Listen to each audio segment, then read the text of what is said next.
Hey guys, welcome back to UpClick. In this video, I'll be showing you how to remove security plugin on Android phone. But first, check our special offer in the description. So let's get started.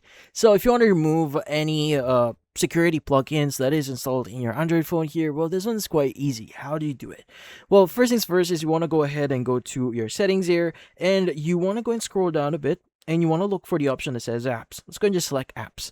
Now in here, what we need to do next is you want to go ahead and basically search for the app that you want to uninstall. Now typically you may need to enable a certain setting here to see that. So at the top right, go and click on the three-dotted option here and basically click on the option that says see all apps. Now, as you can see, I already selected that. That's why it looks different for me. But again, you want to press on the top right here and just choose the see all apps. Now in here, you want to go and just look for any app. So usually it's going to be easy CC or something like that. But yeah, so in this case, you want to go and select the app that you want to uninstall.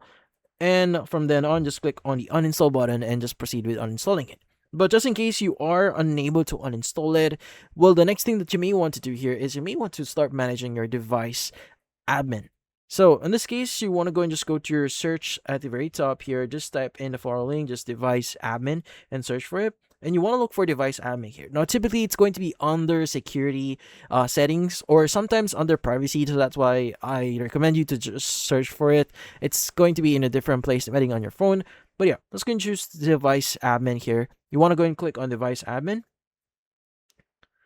Now, inside Advice Admin, you want to go and select the app or your security plugin here. So let's go and select this one as an example. You want to go and click on Activate this device admin app. And once you've done that, it's going to be turned off. And that should basically turn off at least your security plugin.